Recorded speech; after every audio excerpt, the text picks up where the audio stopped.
One second, a young boy was walking home from school, his mind filled with the small joys of childhood. The next, his world plunged into darkness. His heart stopped beating, his body lay cold and lifeless, and his family braced for the unimaginable. But just as the shadows of despair closed in, something happened that no one could explain.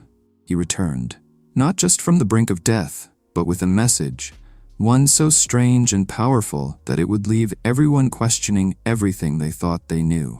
What did he see in those moments between life and death? Who sent him back, and why? The answers would leave an entire community shaken and desperate for answers. Life was simple for the boy and his family. Their small house sat in a quiet neighborhood filled with tall trees and the sound of children playing after school. The boy, only 12 years old, was the heart of the family. His laughter filled every corner of their home, brightening even the dullest days. His parents, though, were always busy. His father worked long hours in an office, and his mother managed a hectic schedule, trying to balance work and home. They loved their son deeply, but their busy lives left them little time to spend with him. Their days were packed with meetings, deadlines, and worries about bills. Faith, or anything beyond the physical world, rarely crossed their minds. But there was someone in the house who saw things differently. The boy's grandmother was an elderly woman with soft gray hair and kind eyes. She had lived through tough times and carried a deep belief in God.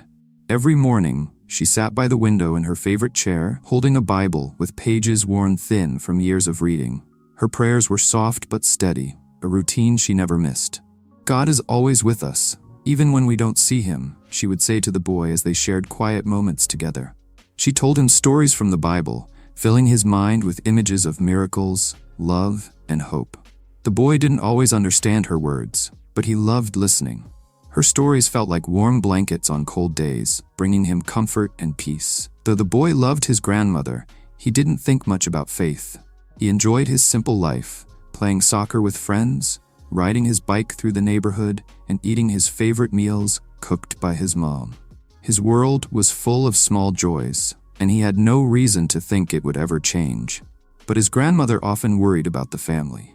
She could see how far they had drifted from faith. She prayed every day for them, especially for the boy. She hoped that one day they would understand the power of God's love. The boy's life seemed perfect on the surface, but change was coming. None of them knew it yet, but an ordinary autumn afternoon would soon shatter their routine and send them on a journey they could never have imagined.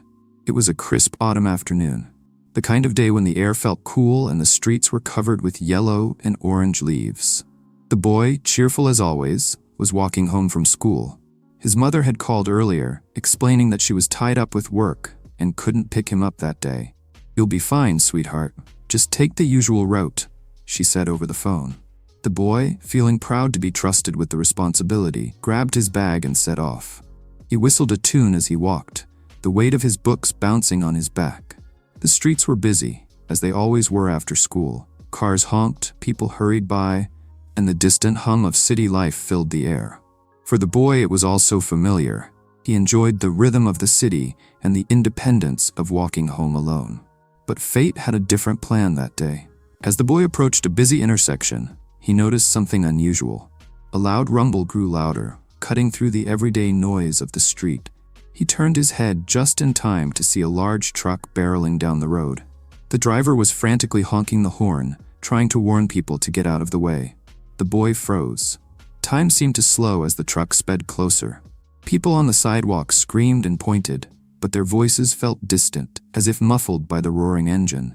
His feet felt like they were stuck to the ground, unable to move. Then it happened. The truck's tires screeched as it tried to stop, but it was too late. The impact was quick and brutal, tossing the boy's small body into the air before he landed on the pavement. His school bag fell to the ground, its contents spilling out onto the street. The world seemed to hold its breath. Onlookers stood frozen, their faces pale with shock. Someone screamed, "Call an ambulance!" Others rushed to the boy's side, but he lay still, his bright eyes now closed. When the ambulance arrived, paramedics worked quickly, their faces tense. The boy's heartbeat was faint, barely there. The sirens wailed as they rushed him to the hospital, but deep down, everyone feared the worst. At the hospital, doctors did everything they could. The The room was filled with the beeping of machines and hurried commands. After what felt like an eternity, one doctor finally stepped back, shaking his head. "I'm sorry," he said softly. "He's gone." The words hung in the air, heavy and unbearable. The boy's parents arrived moments later, their faces twisted with grief.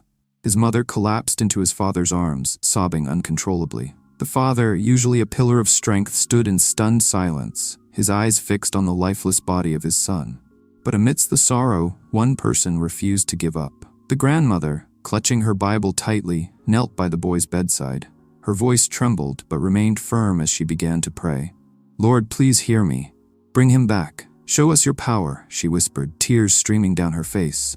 Her prayer was a plea, a cry from the depths of her soul. And as the minutes stretched on, something extraordinary began to happen. The room was cold and silent, the kind of silence that felt heavy, pressing down on everyone present. The machines that had once beeped steadily were now quiet. The boy's small body lay motionless on the hospital bed, his face pale and still. The doctors exchanged glances, their expressions filled with resignation. For them, this was the end. But for the boy, it was the beginning of something unimaginable. He felt himself floating, weightless and free, as if he had left his body behind. The pain from the accident was gone, replaced by a strange calmness. The room around him began to fade, and a soft light appeared in the distance. It wasn't harsh or blinding. It was warm and inviting, like a gentle embrace. Drawn toward the light, he found himself walking down a path unlike anything he had ever seen. Stars sparkled overhead, casting a glow that illuminated everything around him. The air felt pure, and a sense of peace filled him. He wasn't scared, he felt safe, as if he belonged there. Ahead of him, the light grew brighter, revealing a figure standing at the end of the path.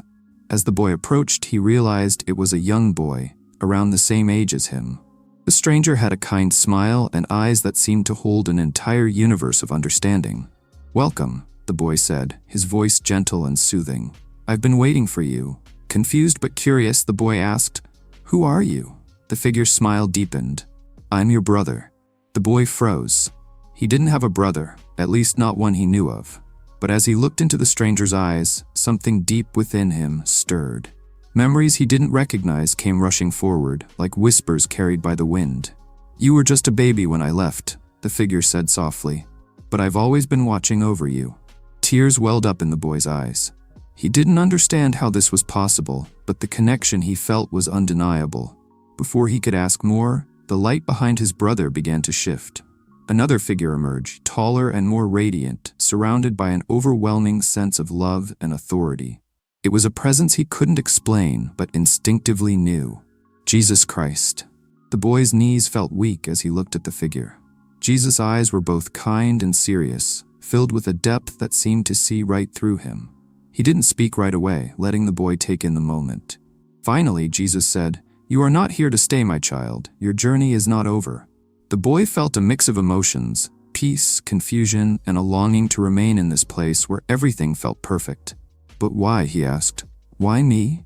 Jesus stepped closer, placing a gentle hand on the boy's shoulder. "You have been chosen to deliver a message.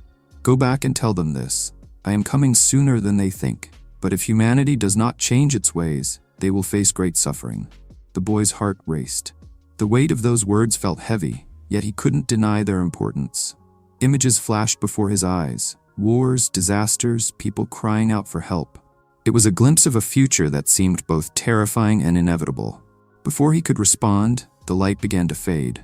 The boy tried to hold on, but he felt himself being pulled back, away from the peace and warmth. His brother's voice echoed softly, "You're not alone. Remember, we're always with you." The next thing he knew, he was back in his body. His chest rose with a sudden gasp of air, and his heart began to beat once more. The doctors, frozen in shock, could hardly believe what they were seeing. The boy was alive. The operating room, once filled with the quiet hum of machines, erupted into chaos. The doctors had been standing in solemn silence just moments ago, preparing to record the time of death. But now their eyes widened in disbelief as the boy's chest began to rise and fall. "He's breathing!" one of the nurses exclaimed, her voice breaking the heavy stillness in the room. The lead doctor, a man who had seen countless cases in his career, leaned over the boy. His heart was beating, a faint but undeniable rhythm. The room, so recently steeped in despair, now buzzed with astonishment. For over 20 minutes, the boy had shown no signs of life. What they were witnessing went against all logic, all medical explanation. Outside the room, the boy's parents had been waiting, their faces pale and tear-streaked. His mother sat in a plastic chair, her hands trembling as she gripped her husband's arm. His father stood beside her, stoic on the surface but visibly shaken. When the door swung open, the nurse rushed out, her expression a mix of shock and joy. "He's alive," she said, barely able to contain herself. "Your son is alive." The mother gasped, her hands flying to her mouth. Tears streamed down her cheeks as she looked up at her husband, who was equally stunned. They ran into the room, not caring about the startled glances of the medical staff. On the bed, the boy opened his eyes slowly. His face was pale, and his body was weak, but his gaze was calm and clear. His mother threw herself down beside him, her arms wrapping around him gently, as if afraid he might disappear again. "Oh, my sweet boy," she whispered, her voice choked with emotion. "You're here. You're really here." His father stood at the foot of the bed, his eyes glistening with unshed tears. For the first time in years, he prayed silently, thanking God for the impossible gift of his son's return. But it wasn't just the boy's life that had been brought back, it was his spirit, now carrying something far greater. He looked at his parents, his grandmother, who had rushed into the room with her Bible clutched to her chest, and the doctors who stood frozen in awe. "I saw him," the boy whispered, his voice weak but steady. The room fell silent. All eyes turned to him as his words hung in the air, heavier than anything spoken before. His grandmother stepped closer, her eyes wide but filled with hope. "Who did you see, child?" she asked gently. "I saw Jesus," the boy replied. "He sent me back with a message." Gasps echoed around the room, disbelief mingling with amazement. His mother shook her head slowly, tears still streaming. "What do you mean, sweetheart? What message?" The boy's gaze turned serious, far beyond his 12 years. "He said, I'm here to warn everyone. He's coming back sooner than we think, but people have to change. If they don't, terrible things will happen." The grandmother knelt by the bed, tears streaming down her face. "Praise God," she whispered, her voice trembling. She gripped the boy's hand tightly, her faith reaffirmed in a way she had never imagined. The doctors exchanged uneasy glances. They couldn't deny what they had witnessed, a miracle, plain and simple. But the boy's words brought an unease they couldn't quite explain. For the parents, the miracle of their son's return was enough to spark something long forgotten. They held hands tightly, silently acknowledging that perhaps there was something larger at play, something they couldn't yet understand. The boy, though weak, felt a quiet strength inside him. He didn't fully understand the message he carried, but he knew it was important. He had been brought back for a reason, and his journey was just beginning. The boy sat propped up in his hospital bed, his body weak, but his mind sharp. His parents hovered nearby, their eyes filled with concern, while his grandmother sat close, clutching her Bible as though it were the only thing keeping her steady. The room was quiet, except for the occasional beep of the heart monitor, but the air was thick with anticipation. The boy's mother spoke first, her voice trembling. "Sweetheart, you said you saw Jesus. Can you tell us what happened?" The boy took a deep breath, his small hands gripping the edges of the blanket. "It wasn't a dream, Mom," he said softly, but with a certainty that made everyone lean in closer. "I was in a place, it was so peaceful, so full of light, it felt like home." He paused, glancing at his grandmother. Her eyes were locked on him, silently urging him to continue. "I saw a boy there," he said, his voice wavering slightly. "He told me he was my brother." His parents froze. His mother's face paled as she exchanged a stunned look with her husband. How do you know about him?" she whispered. "We've never told you." The boy nodded, his expression serious. "He told me himself. He said he's been watching over me. But he wasn't the only one there." He took another deep breath before continuing. "Then Jesus came. He looked at me like he already knew everything about me, and it didn't scare me. It felt like he loved me more than anything. He said I had to come back, that I had something important to tell everyone." "What did he tell you, son?" his father asked, his voice thick with emotion. The boy's eyes grew distant, as if he were seeing the scene all over again. He said, "I'm coming sooner than they think, but people need to change or terrible things will happen." He showed me things, wars, disasters, people crying. It was like the whole world was falling apart. His words hung heavy in the air. His mother covered her mouth, tears streaming down her face, while his father stared at him, struggling to process what he had just heard. His grandmother, however, closed her eyes, murmuring a quiet prayer. The doctors entered the room a few moments later, checking the boy's vitals. They glanced at each other uneasily, having overheard some of what the boy had said.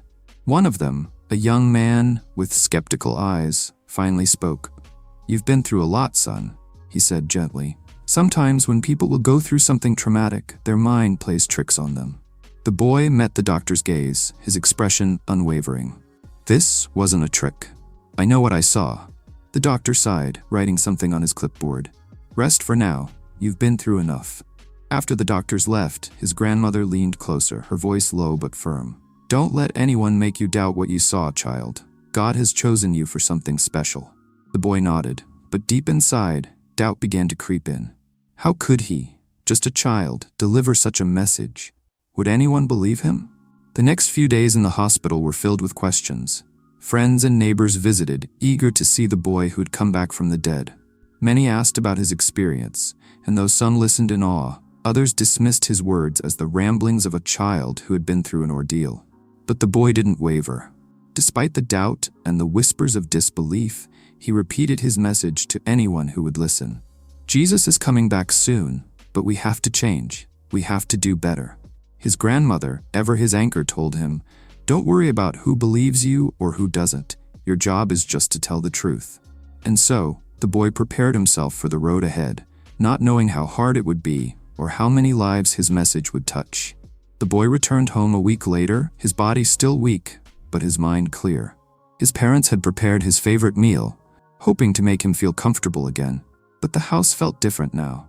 It was quieter, heavier, as though everyone was waiting for something to happen. The boy, however, seemed calm.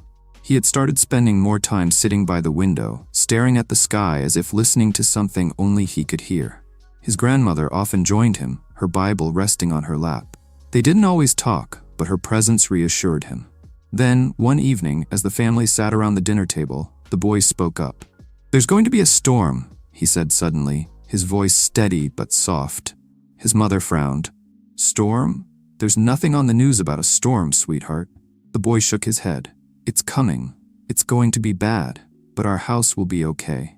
His parents exchanged uneasy glances. They didn't want to dismiss him, not after everything he'd been through, but it was hard to take his words seriously. His grandmother, however, didn't question him.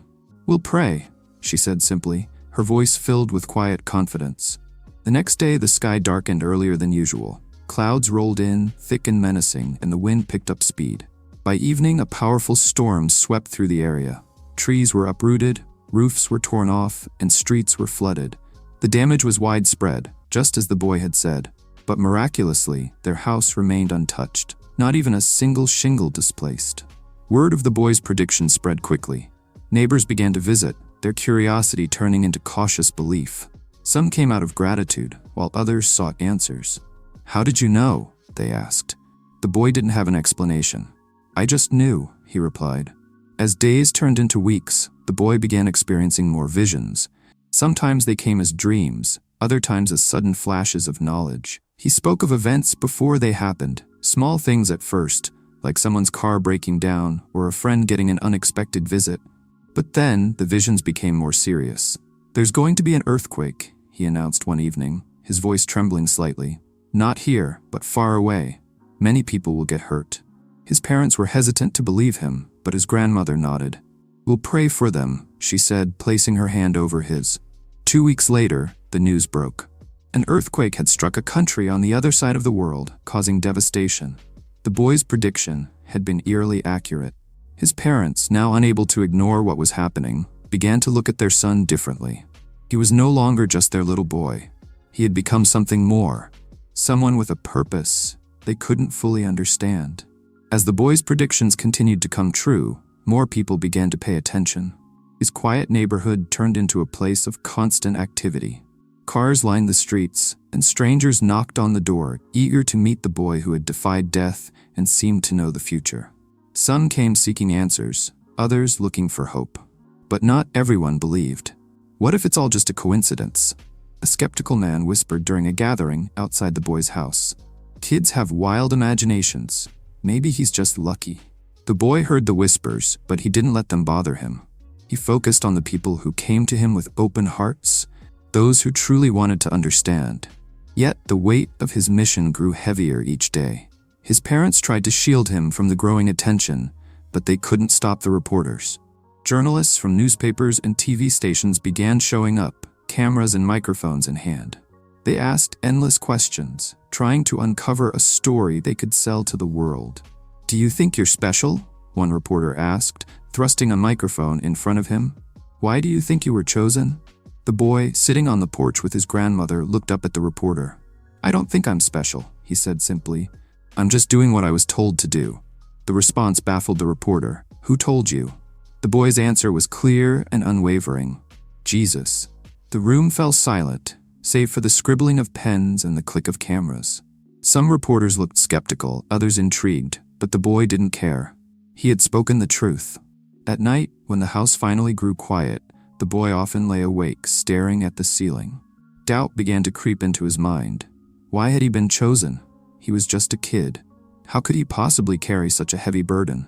He worried about saying the wrong thing, about failing the mission he had been given. His grandmother noticed his unease. One evening, she found him sitting on the back steps, his head in his hands. She sat down beside him, her voice soft and comforting. "What's troubling you, child?" "I'm scared, Grandma," he admitted. "What if I mess up? What if people don't listen?" She placed her hand on his shoulder, her grip firm but gentle. "God doesn't choose the strongest or the smartest, child. He chooses the willing. You don't have to do this alone. He's with you every step of the way." "But what if I fail?" the boy asked, his voice barely above a whisper. She smiled, her eyes filled with love. "You're not failing, William. Every word you speak, every truth you share is planting a seed. It's not your job to make it grow. That's for God to handle." Her words brought him comfort, but the challenges didn't stop. Some people began to accuse the family of making up the story for attention. Rumors spread that they were seeking fame or money. The boy's parents, who had initially been skeptical of his message, now found themselves defending their son. "This isn't a trick," his father said firmly during a town meeting where questions about the boy were raised. "We didn't ask for any of this. We're just trying to do what's right." But not everyone was convinced.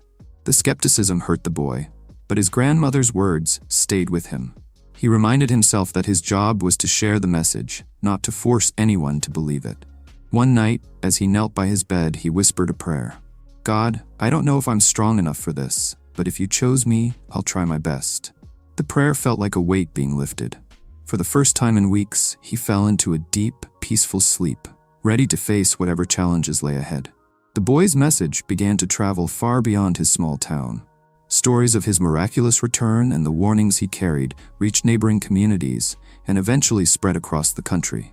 People from distant cities and towns started arriving, hoping to hear the boy speak. Some came out of faith, others out of curiosity, and a few simply to disprove his story. The family's front yard became a gathering place. Strangers sat on the grass, waiting patiently for a chance to speak with the boy.